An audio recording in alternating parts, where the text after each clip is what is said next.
बिस्मिल्लाहिर्रहमानिर्रहीम। जैसा कि आप लोग जानते हैं कि बकरा ईद आने वाली है।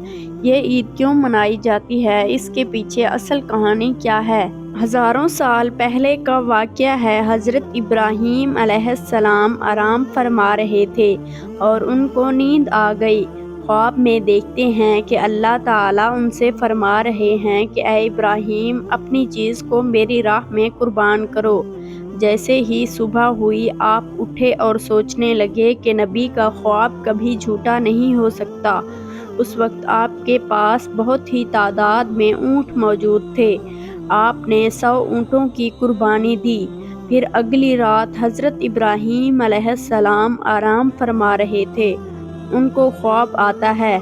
ख्वाब में देखते हैं कि अल्लाह ताला उनसे फरमा रहा है, ऐ इब्राहीम, अपनी सबसे प्यारी और अजीज़ चीज़ को मेरी राह में कुर्बान कर दो। दूसरे दिन आपने 200 ऊँटों की कुर्बानी दी और फिर तीसरी रात फिर सोए। रात को ख्वाब में गैब से आवाज़ आई, ऐ इब्राहीम, अपनी सबसे प्यारी और अजीज़ चीज़ को मेरी राह में कुर्बान करो। जैसे ही सुबह हुई, हज़रत इब्राहीम अलैहिस्सलाम सोचने लगे कि सबसे प्यारी चीज़ तो मेरा बेटा इस्माइल है। आप सोचने लगे कि अल्लाह पाक ये देखना तो नहीं चाहता कि मैं सबसे ज़्यादा मोहब्बत अपने फ़र्जंद से करता हूँ या अपने रब से करता हूँ। फिर आपने फ़ैसला किया कि आप अपने फ़र्जंद को, अपने लख्ते जिगर को अल्लाह की राह में कुर्बान करेंगे।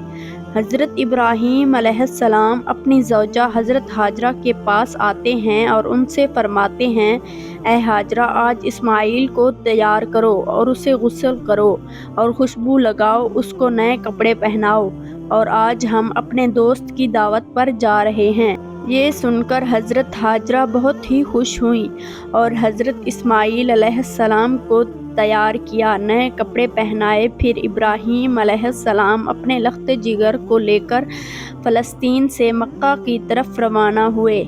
तभी पीछे से शैतान आता है और हज़रत हाजरा से कहता है, ऐ हाजरा, तुम्हें पता भी है कि तुम्हारे बेटे को इब्राहीम अलैहिस्सलाम कहाँ लेके जा रहे हैं। वो उन्हें दोस्त की दावत में नहीं लेके जा रहे हैं, उन्हें मारने के लिए लेके जा रहे हैं। बीबी हाजरा ने फरमाया, ऐ शैतान, तुम पर लानत हो, मेरे इब्राहीम ऐसा क्यों करेंगे, वो अपने बेटे को क्यों मारेंगे।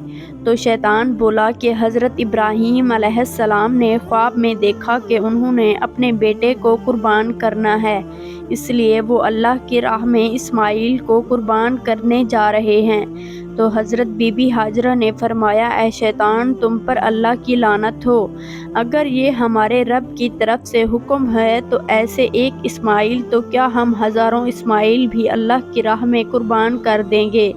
ये शैतान हज़रत इस्माइल अलैहिस्सलाम के पास आकर कहने लगा कि तुम्हें पता है कि तुम्हारे बाबा तुम्हें कहाँ लेकर जा रहे हैं, वो तुम्हें अल्लाह की राह में कुर्बान करने के लिए जा रहे हैं। तो हज़रत इस्माइल ने फरमाया कि मेरे बाबा मुझे अल्लाह की राह में कुर्बान कर दें, इससे बड़ी खुशकिस्मती और क्या हो सकती है मेरे लिए। फिर शैतान यही सवाल लेकर हज़रत इब्राहीम अलैहिस्सलाम के पास आया और कहने लगा कि तुम अपने लख्ते जिगर को क्यों कुर्बान कर रहे हो, तुम्हें पता भी है कि तुम्हारी कुर्बानी कबूल होगी या ना होगी।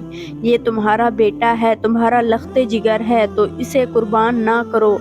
फिर हज़रत इब्राहीम अलैहिस्सलाम पत्थर उठाकर शैतान को मारते हैं और उसे लानत देते हैं। बताया जाता है कि तब मक्का शरीफ में हज के दौरान शैतान को पत्थर मारा जाता है। फिर हज़रत इब्राहीम अलैहिस्सलाम आगे बढ़ने लगे और अपने लख्ते जिगर से कहने लगे, ऐ बेटा, आपको पता है कि हम आपको अल्लाह की राह में कुर्बान करने के लिए ले जा रहे हैं। तो हज़रत इस्माइल अलैहिस्सलाम ने फरमाया, ऐ बाबा जान, मेरे लिए इससे बड़ी खुशकिस्मती और क्या है कि एक अल्लाह के नबी मुझे अल्लाह की राह में कुर्बान करने के लिए ले जा रहे हैं। हज़रत इस्माइल अलैहिस्सलाम ने फरमाया, बाबा जान, मेरी आपसे एक इल्तजा है, जब आप मेरा गला काटोगे तो आप मुझे देख नहीं पाओगे, इसलिए आप मेरे हाथ पाँव रस्सी से बांध दो। और बाबा, मैं चाहूँगा कि आप अपनी आँखों में भी पट्टी बांध लें ताकि आपको रहम ना आए। پھر کیا تھا کہ حضرت ابراہیم علیہ السلام نے اپنے بیٹے کے ہاتھ پاؤں باندھ دیے اور آنکھوں پر پٹی باندھ دی۔ پھر حضرت ابراہیم علیہ السلام اپنے بیٹے کو لٹاتے ہیں اور چھری اپنے ہاتھ میں لے کر اللہ تعالیٰ سے فرماتے ہیں، اے پیارے اللہ، تم مجھے ایک تو کیا ہزاروں اسماعیل بھی قربان کرنے کو کہتا تو میں تیری راہ میں کر دیتا۔ یہ کہہ کر جیسے ہی حضرت ابراہیم علیہ السلام حضرت اسماعیل علیہ السلام کی مبارک گردن پر چھری چلانے لگے تو اللہ تعالیٰ نے حضرت جبرائیل علیہ السلام کو حکم دیا، اے جبرائیل، جلدی سے جنت میں جاؤ اور وہاں سے ایک جانور لے کر حضرت اسماعیل کی جگہ پر رکھ دو۔ حضرت ابراہیم علیہ السلام اپنے امتحان میں کامیاب ہو چکے ہیں۔ جیسے ہی حضرت ابراہیم علیہ السلام نے چھری پھیری اور اپنی آنکھوں سے پٹی کھولی تو کیا دیکھتے ہیں کہ ان کا بیٹا خیریت سے ان کے ساتھ کھڑا ہے، اور نیچے دیکھتے ہیں کہ ایک دمبا حضرت اسماعیل علیہ السلام کی جگہ پر قربان ہو چکا ہے۔ وہ دمبا جس کو لوگ بھیڑ بھی کہتے ہیں کہ حضرت ابراہیم علیہ السلام نے اللہ تعالیٰ کا شکر ادا کیا، تب ہی غیب سے آواز آتی ہے، اللہ تعالیٰ فرماتا ہے، اے ابراہیم، تیرے اس امتحان کو قیامت والے دن تک یاد رکھا جائے گا، اور تیری سنت کو ایمان والے ہر سال یاد کریں گے اور میری راہ میں جانور قربان کریں گے۔ تب سے ہی یہ سلسلہ جاری ہوا۔ عید کے 70 دن بعد، یعنی کہ روزوں کی عید جو آتی ہے، اس کے 70 دن بعد 2 مہینے 10 دن بعد یہ بقرہ عید آتی ہے۔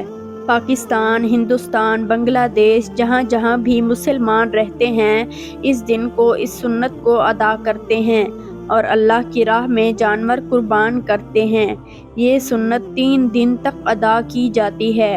غفلت لوگ 7 دن تک بھی مناتے ہیں، جس میں دمبا، اونٹ اور گائے، بکرا، ہلال جانوروں کو ذبح کیا جاتا ہے۔ جانوروں کو قربان کر کے اس قربانی کے گوشت کے 3 حصے بنائے جاتے ہیں۔ پہلا حصہ غریبوں کے لیے، اور دوسرا حصہ رشتہ داروں کے لیے، اور تیسرا حصہ اپنے گھر کے لیے رکھ لیتے ہیں۔ اسی سنت کو ادا کر کے ہی قربانی کی جاتی ہے۔ جانور ذبح کیے جاتے ہیں اور گوشت بانٹا جاتا ہے۔